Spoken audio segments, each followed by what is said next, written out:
In this video, let us study about peritoneal cavity. So first, before we start, let's see some of the landmarks. Xiphisternum, the two subcostal margins, iliac crests ending in anterior superior iliac spines, pubic symphysis. On either side of pubic symphysis, the pubic crest ending in the pubic tubercle. Connecting the anterior superior iliac spine to the pubic tubercle, this is the inguinal ligament, and we have the midline umbilicus. What we have done is we have cut the anterior abdominal wall along these landmarks, and we have reflected this anterior abdominal wall. So posterior surface of this anterior abdominal wall, as you are seeing, it is lined by a layer of peritoneum. Because it is lining the parietes of the wall, this is the parietal layer of the peritoneum. Similarly, a layer of peritoneum will be covering all these visceral organs. So that layer is the visceral layer of the peritoneum. So two layers of peritoneum, a parietal layer covering the anterior abdominal wall and the posterior abdominal wall, and visceral layer covering all the viscera. This whole parietal and visceral layer of peritoneum is actually a continuous sheath enclosing a single space. So this room, what we are entering here, is the peritoneal cavity.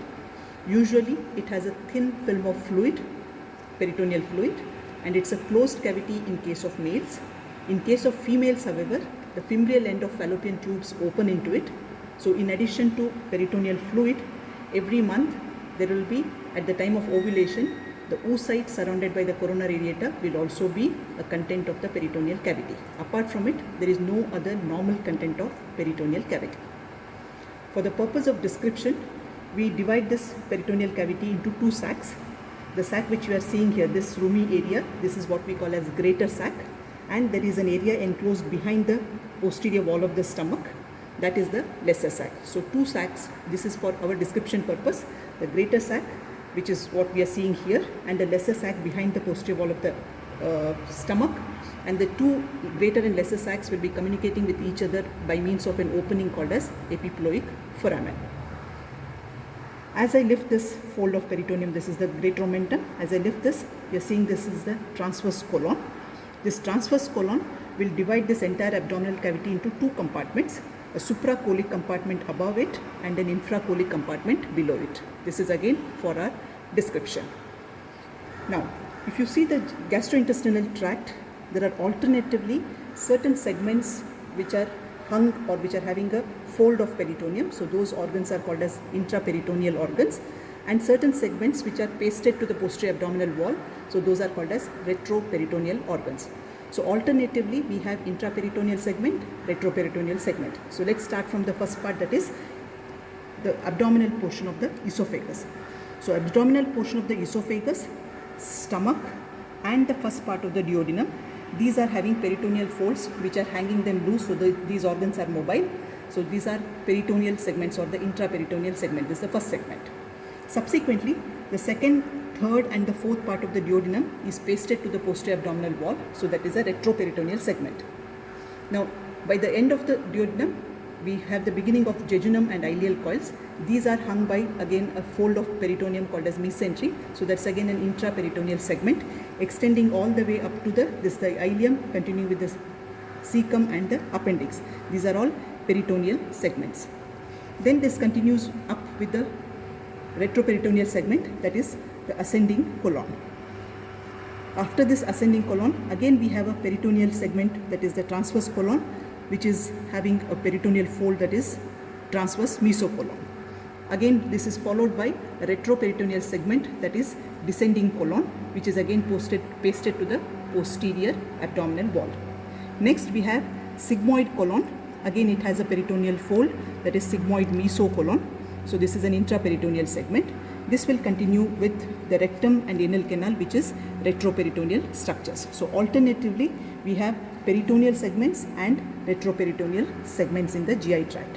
The rest of the urinary tract organs, they are all going to be primarily retroperitoneal structures found along the posterior abdominal wall. This whole peritoneum, as I said, it's a single sheet. So if you start from any one point and trace the peritoneum in any one direction, we should be able to come back to the same point of beginning. So let us start the longitudinal disposition of peritoneum. So let us trace it from above downwards. Starting from umbilicus, we have this fold of peritoneum. Can you see this sickle-shaped fold of peritoneum? Can you focus it here? This is a sickle-shaped fold of peritoneum connecting the anterior abdominal wall to the liver. This is called as falciform ligament. Its free lower margin encloses the ligamentum teres. So there are two layers of this peritoneum will send a fold backwards, both from the right side and left side. So there are two layers of peritoneum here, that is a falciform ligament. They reach the anterior surface of the liver. As they reach the anterior surface of the liver, they go on either side of the liver to enclose the liver. Then they start from the inferior aspect of liver towards the lesser curvature of stomach, forming this fold. This fold is the lesser omentum, which is connected to the lesser curvature of stomach and first part of duodenum. So it connects the liver to the stomach. Now, as these two layers of the peritoneum reach the lesser curvature of the stomach, the anterior layer will cover the anterior surface of the stomach, posterior layer will cover the posterior surface of the stomach and reach the greater curvature of the stomach as they meet here again. From this greater curvature of the stomach, the peritoneum will go at three places. Along the upper portion, the two layers get reflected to the undersurface of diaphragm as gastrophrenic ligament. From the middle part of this greater curvature, the peritoneum gets reflected to this shiny organ at the end here, that's the spleen, so as a gastrosplenic ligament. The rest of the greater curvature gives rise to this fold of peritoneum, which is long and hanging like an apron covering all other organs in the abdomen, that is the greater omentum. So along the greater curvature, the peritoneal folds get three names: gastrophrenic ligament above, gastrosplenic ligament in the in-between area, and the rest of the curvature will give attachment to greater omentum. So the same two layers which will continue as first two layers of greater omentum will reach the lower end of it, fold back and continue as the third and fourth layers of greater omentum till they reach this transverse colon.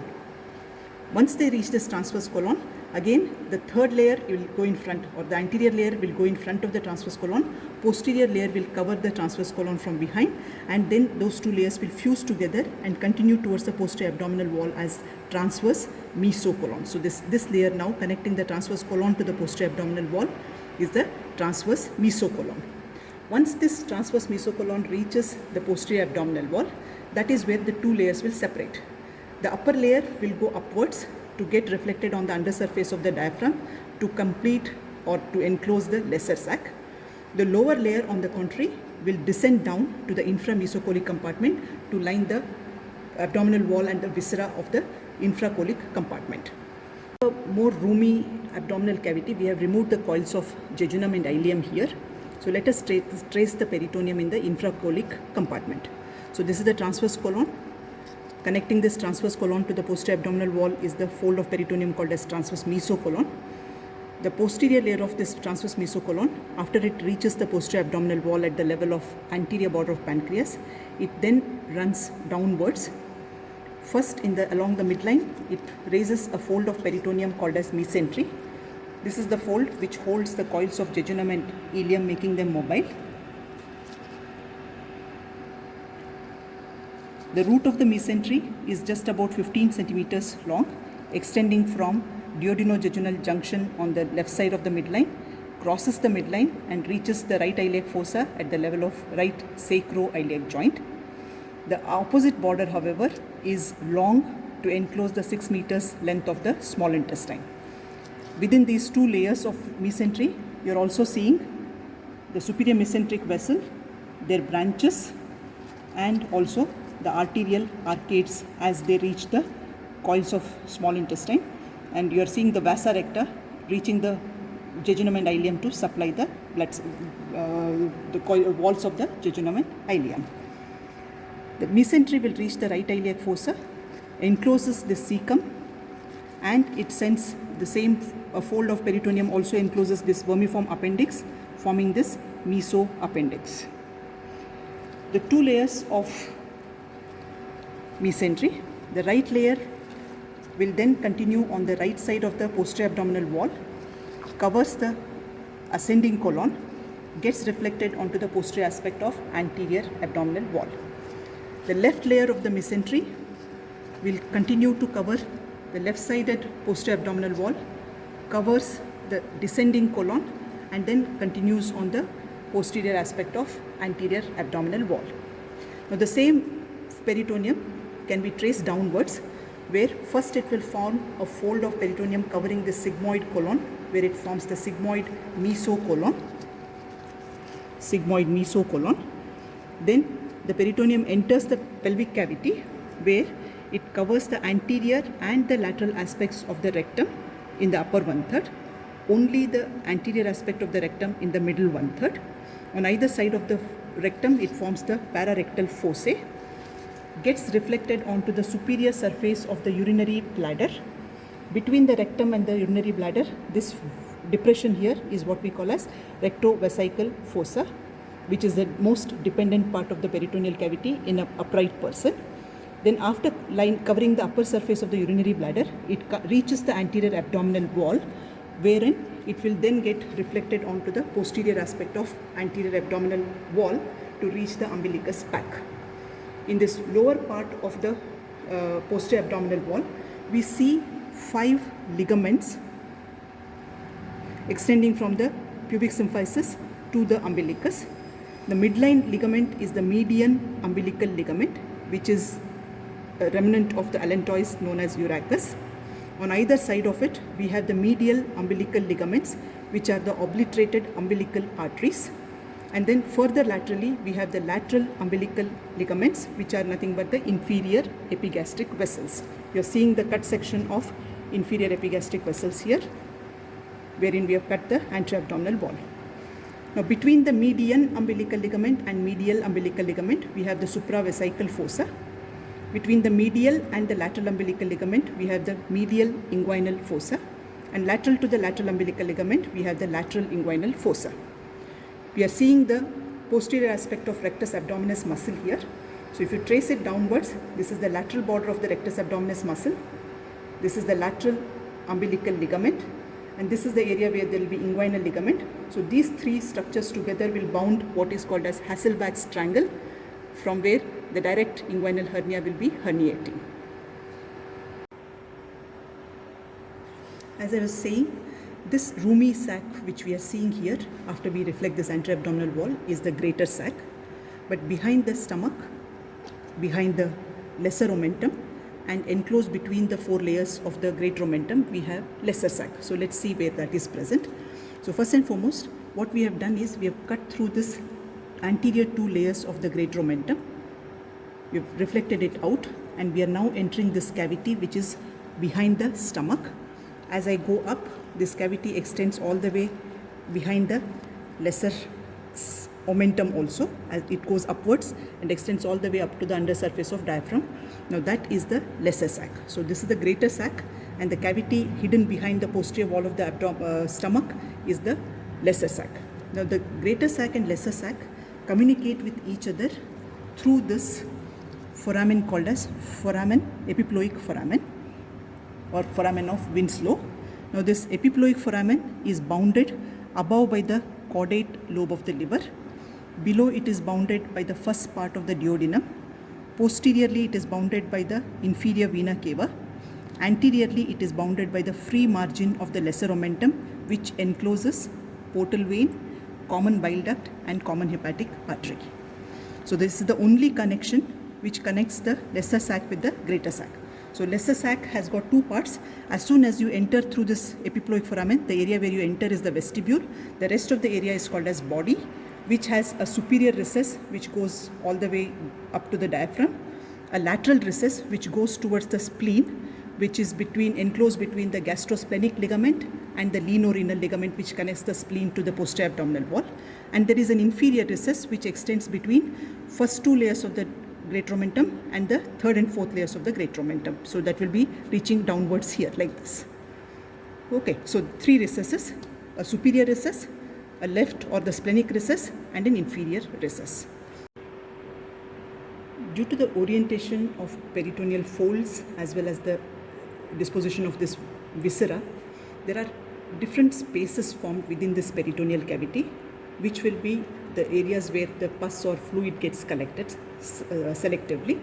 So they are again divided into supracolic spaces and infracolic spaces, or some books also mention it as supramesocolic spaces and inframesocolic spaces. There are 4 mesocolic spaces and 4 inframesocolic spaces. So let's see the supramesocolic spaces first. 2 are just beneath the diaphragm, that is between the diaphragm and the liver. Because they are beneath the diaphragm, they are called as subphrenic spaces, one on the right side, one on the left side of the falciform ligament. So here, when I put my hand between the diaphragm and the right lobe of the liver, my hand is entering into the right subphrenic space. That's the first one. Now this is the falciform ligament. On the left side of it, if I put my hand again between the diaphragm and the left lobe of the liver, now I'm in the left subphrenic space. So 2 spaces in the supramesocolic compartment, right and left subphrenic spaces. There are 2 other spaces which are below the liver, so they are named as subhepatic spaces. Right subhepatic space is between the right lobe of the liver and the right kidney here. So this space is called as hepatorenal pouch of Morrison. This is the most dependent space in a person who is in supine position. So most of these bedridden patients have fluid collection or pus collection in this space, that is called as hepatorenal pouch or pouch of Morrison. This is also known as right subhepatic space. The left subhepatic space is nothing but the lesser sac which we saw earlier, which is connecting with the greater sac by means of this epiploic foramen. So 4 spaces in the supramesocolic compartment, right and left subphrenic spaces, right subhepatic space or otherwise called as hepatorenal pouch of Morrison, left subhepatic space otherwise called as lesser sac, more commonly called as omental bursa. Similarly, if we reach the inframesocolic compartment, this is the mesentery, which will divide this area into right and left inframesocolic compartments. Then on the outer aspects of ascending and descending colons, we have paracolic gutters. So on the right side of the ascending colon, we have the right paracolic gutter. This right paracolic gutter communicates with the hepatorenal pouch of the Morrison. And on the left side of the descending colon, we have the left paracolic gutter. So these 4 will be the spaces which will again hold fluid, and they will be included in the inframesocolic compartments. In addition, in a person who is standing, in case of males, the rectovesical pouch is the most dependent space. In case of females, there will be uterus between the urinary bladder and the rectum. So the rectouterine pouch of Douglas is the most dependent part of the peritoneal cavity in an upright position. In addition to these supramesocolic and inframesocolic spaces, there are certain places where we have small folds of peritoneum, and they will form up peritoneal pockets called as recesses. Now these recesses will go unnoticed in one's lifetime if nothing bad happens, but at times a small coil of intestine can get herniated there and get strangulated there, in which case they become important. Mostly these recesses are in and around the 4th part of duodenum and at the ileocecal junction. So first let us see the recesses around the 4th part of duodenum. So this is the tie we had tied when we had disconnected the separated the jejunum and ileal coils. So this is the 4th part of duodenum. I'm turning it upside here. So can you see this fold of peritoneum? Now this is the supraduodenal fold of peritoneum, and beneath that what we have, this pocket, is the supraduodenal recess. Similarly, we will have a fold on the inferior aspect, that is the infraduodenal fold, having a infraduodenal recess not visible in this particular specimen. We are also seeing these inferior mesenteric vessels here raising a paraduodenal fold, and behind them there will be paraduodenal recess. And similarly, a small recess will be behind this 4th part of the duodenum, that is the retroduodenal recess. These are the 4 recesses in relation to the 4th part of duodenum. There may be a recess in relation to 3rd part of duodenum, or the horizontal part of duodenum, between the posterior abdominal wall and the 3rd part, that is called as mesenterico-parietal recess. Now coming to the recesses around the ileocecal junction. Now this is the tied end of the ileum. This is the ileum cecum with the vermiform appendix and the mesoappendix shown here. So above this ileocecal junction, we are having this fold, that is the superior ileocecal fold and the superior ileocecal recess behind it. Similarly, on the inferior aspect, we have the inferior ileocecal fold and the inferior ileocecal recess. And behind the cecum itself, we have a retrocecal recess. So these are the recesses in relation to ileocecal junction. Each of these, as I said, they may go unnoticed in one's lifetime, or sometimes a small coil of intestine can get herniated inside. That's an internal herniation, in which case they may get strangulated. So to summarize, 2 layers of peritoneum: a parietal peritoneum covering the abdominal wall and the visceral peritoneum covering the viscera. 2 sacs of peritoneum, a greater sac which we are seeing here, and the lesser sac between the posterior wall of the stomach and posterior abdominal wall, which is seen here. 2 compartments divided by this transverse colon, a supracolic compartment and infracolic compartment. Within each compartment, 4 spaces. In the supracolic compartment, we have got right and left subphrenic spaces and right and left subhepatic spaces. Right subhepatic space is also known as hepatorenal pouch of Morrison. Left subhepatic space is also known as lesser sac or omental bursa. Coming to the infracolic compartment, the mesentery will divide this area into right and left inframesocolic compartments. Plus, on the right side of the ascending colon, we have the right paracolic gutter, and on the left side of the descending colon, we have the left paracolic gutter. And as we said, in the lying down position or in supine position, hepatorenal pouch is the most dependent part, but in an upright position, in case of males, it is the rectovesical pouch which is the most dependent part. In case of females, it is the rectouterine pouch of Douglas. We have also shown you some of the named layers of peritoneal folds. This is the falciform ligament containing the ligamentum teres. This is the lesser omentum connecting the liver with the stomach. This falciform ligament and lesser omentum together will form the ventral mesogastrium. Then from the greater curvature, we have got gastrophrenic, gastrosplenic and the greater omentum. These 3 ligaments, as well as the ligament extending from the spleen to the posterior abdominal wall called as lienorenal ligament, those are the remnants of dorsal mesogastrium. Then we showed you, this is a transverse colon, so we showed you the transverse mesocolon. We showed you the mesentery. We showed you the mesoappendix. We have shown you the sigmoid mesocolon. So these are the named peritoneal folds.